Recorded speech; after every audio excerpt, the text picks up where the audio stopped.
When everything falls apart, it's never all at once. It's the small things, the quiet signs, that slowly erode your foundation, leaving you barely standing before you even realize it. That night, I waited for Samantha to come home. Midnight had long passed and my patience was slipping away. She had gone out with her friends, claiming she needed space. But as the hours dragged on, a feeling of unease gnawed at me. When the door finally creaked open and I saw her, my stomach twisted. Her hair was tangled as if she had been caught in a storm. Her clothes were frayed at the edges, hanging limply on her body as if they no longer fit. And there was something else, something I couldn't ignore, a faint, unmistakable wetness on her thighs. I froze. The air around her reeked of cologne, but not mine, not hers, someone else's. A stranger. I helped her into bed, cleaning her up as best as I could, but the words I had to ask wouldn't leave my mind. What happened, Sam? My voice was steady, though my insides were anything but. I wanted to sound calm, to convince myself that there was some explanation. But her eyes, glassy, unfocused, refused to meet mine. She mumbled something through a haze of alcohol. It didn't mean anything. Just once. I'm sorry. Her words sliced through me, deeper than anything I had ever felt before. Sorry for what? I wanted to shout, to demand answers, but I couldn't. Not in that moment, not while she was still trapped in her fog of drunkenness. I swallowed my anger, tucked her in, and walked out of the room, my heart battling with a fragile hope and a gnawing suspicion. Something had happened. Something I wasn't sure I could ever forgive. The morning after, when the alcohol had worn off and the fog had cleared, reality set in. Samantha woke up groaning, clutching her head as if it might crack open. I could hear her moving around in the other room, no doubt trying to piece together the fragments of the night before. Meanwhile, I sat in the kitchen, frozen in silence, staring at the undeniable evidence before me. I hadn't slept. My mind wouldn't allow it. It kept replaying her slurred words, the smell of another man's cologne, the way her clothes had been torn, the wetness on her skin. I had to know. I had to understand what had happened. When she walked in, still in the same clothes from the night before, her eyes red, her face tired, she looked confused, until she saw the photos on the table. I had taken them the night before, not to be cruel, but because I needed to process what I couldn't yet understand. A close-up of the stains on her dress, the faint but unmistakable handprint near her waist. Do you even remember what you did last night? I asked, my voice trembling, not from anger but from the raw ache in my chest. Her face fell. I saw it then, the panic, the guilt. She already knew what I was talking about. And then it broke. Samantha collapsed right there in the kitchen, her shoulders shaking as tears flooded her face. I'm sorry, she choked out. I didn't mean for it to happen. It was a mistake. Her words, those few words, cut me open, sharper than anything I had ever felt. A mistake? I cut her off, unable to hold back anymore. You didn't just trip and fall into this. You chose it. You walked into that bar, got drunk, and let another man sleep with you. She tried to explain, tried to make sense of her actions, but I wasn't listening anymore. Her tears didn't move me, they felt empty. Hollow. I realized then that her apologies weren't really for me, they were for herself, a way to ease her own guilt.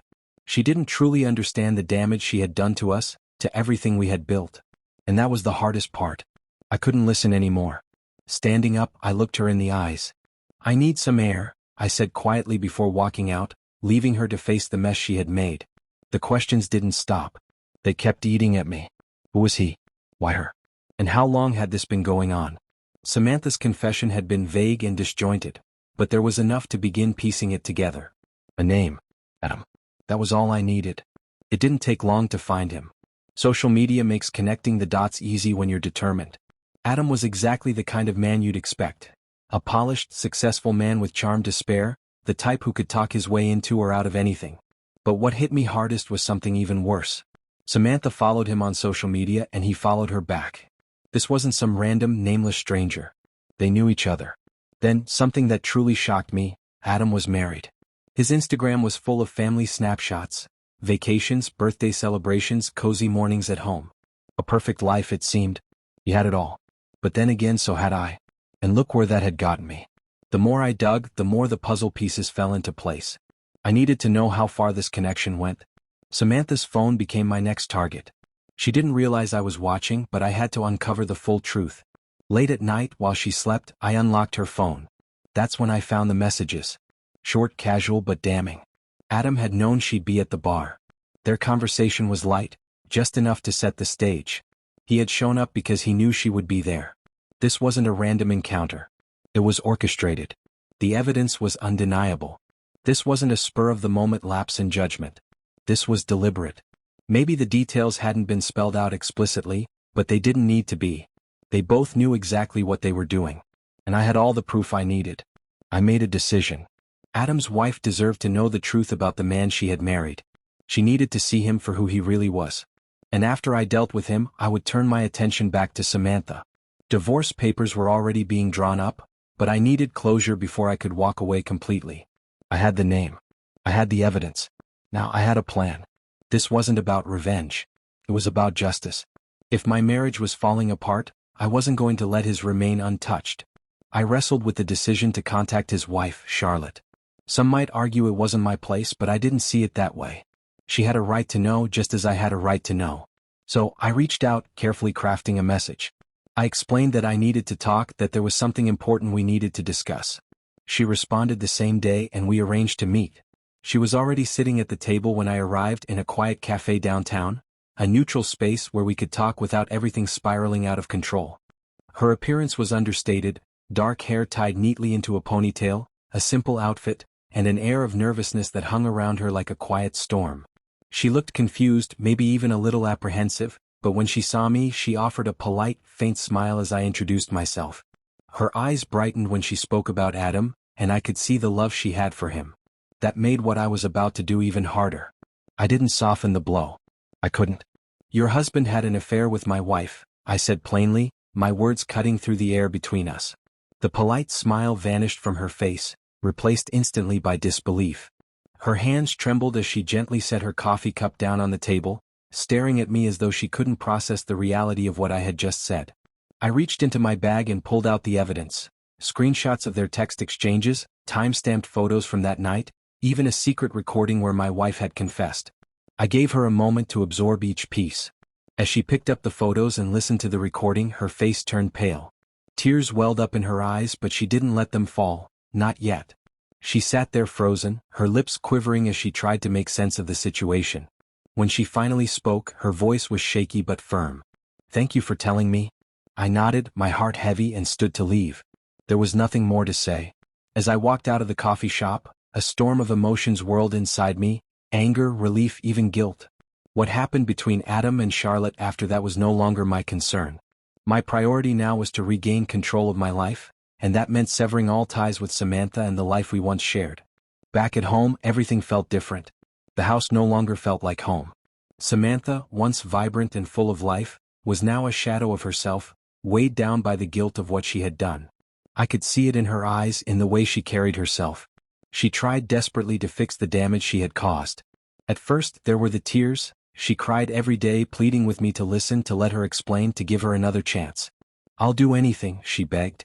"Counseling, therapy, whatever it takes." But every time I looked at her, all I could see was betrayal. She started leaving notes, small slips of paper tucked into my coat pockets or placed carefully on my pillow. "I love you," one would say. "I'll never hurt you again. Please don't give up on us." For a while I read them, then I stopped. She began cooking dinner every night, making my favorite dishes, hoping they would bring us closer. But I couldn't sit across from her at the table and pretend everything was fine. It wasn't. A part of me wanted to believe her. I wanted to forgive her. I wanted to salvage the life we had spent years building together. But every time I thought of her with someone else, my stomach twisted. The trust we had, the respect we shared, it was all gone. One evening she confronted me in the living room. Her face was swollen from crying, her voice hoarse. "Please, Brad," she whispered, her eyes pleading. "I love you. I'll do anything to fix this." For the first time in days, I truly looked at her. "I don't think so," I said, my voice low but firm. The impact of my words hit her like a physical blow. She collapsed to the floor, sobbing uncontrollably, clutching her chest as though the pain was too much to bear. Maybe in that moment she felt just a fraction of the anguish she had caused me. For the next few days the house was eerily silent. There were no arguments, no shouting matches, just the suffocating weight of everything she had done hanging in the air. I had hoped, even just a little, that the quiet might bring clarity, that somehow we could find a way to fix what had been broken. But deep down I already knew the truth. Some things can't be fixed. During those days I focused on tying up loose ends. I reviewed our financial accounts, sorted through important documents, and prepared for the inevitable. I reflected on every moment we had shared, the highs, the lows, and questioned whether it had been enough to hold on. One morning, I walked into the living room where Samantha was sitting. Her eyes were fixed on the floor, as though the answers she desperately sought might appear there. When she noticed me, her tear-swollen eyes met mine. Her face was etched with exhaustion and desperation. I held the divorce papers in my hand, hesitating for a moment. It wasn't because I doubted my decision. It was because I knew that this moment would mark the true end of everything. "You made your choice that night," I said, my tone steady and resolute. "This is mine." I placed the papers on the coffee table in front of her, and the weight of my words hit her like a wave. Her body went rigid, and her trembling hands reached for the papers. "Brad, no, please," she whispered, her voice breaking. "We can fix this. I'll do whatever it takes." She dropped to her knees, clutching my hand, sobbing so hard it seemed she might choke on her own grief. "Don't do this," she begged. "Please don't throw us away." But the reality was she had already thrown it all away in one selfish act. She had shattered the foundation of trust we had spent years building, and without trust, what was left? I gently pulled my hand free. My resolve didn't waver. "I can't," I replied, shaking my head slowly. "I've tried, Sam. I've thought about it every possible way, but I can't see us the same way anymore. I can't see us the same." My voice didn't rise. It didn't need to. The finality in my words spoke louder than anything. I turned and walked out of the room, leaving her crumpled on the floor, her sobs echoing behind me. A strange mix of emotions settled over me as I left. Grief, certainly, but also a sense of relief. For the first time in days, I felt like I could breathe again. It wasn't the ending I had hoped for, but it was the one I needed. Some decisions leave scars too deep to heal, and hers was one of them. It's strange how the conclusion of something that once meant the world can feel so empty. But that was my reality. I left that marriage a free man, though freedom wasn't what I had imagined. For weeks, I couldn't even step into our bedroom. The scent of her lingered there, tied to memories I didn't want to relive. I slept on the couch instead. But gradually things began to shift. I stopped focusing on the empty spaces she once occupied and started imagining new possibilities. I replaced the furniture, rearranged the living room, and even painted the walls a fresh color. It was my way of reclaiming the space, saying this is mine now. I wasn't just rebuilding the house, I was rebuilding myself. The cracks she left behind didn't disappear, and the scars remained, but over time they began to ache less. In their place, I found something I hadn't felt in years: peace. As for Samantha, I don't know where life took her once the papers were signed. We stopped communicating, and I only heard bits and pieces, how she struggled to move on, how life wasn't easy for her. People like to say that time heals all wounds, but I don't believe that. Time doesn't erase pain. It teaches you how to live with it, how to grow around it. For me, that meant learning to embrace solitude. I'd rather spend my days in quiet contentment than in a marriage overshadowed by betrayal. And as for Samantha, I hope she finds a way to live with her choices. Not for my sake, but for her own. In the end, we both lost something. I lost a wife I thought I knew, and she lost the life we built together. But the difference is, I gained something far more valuable. I found myself. And that, above all, was worth every painful step.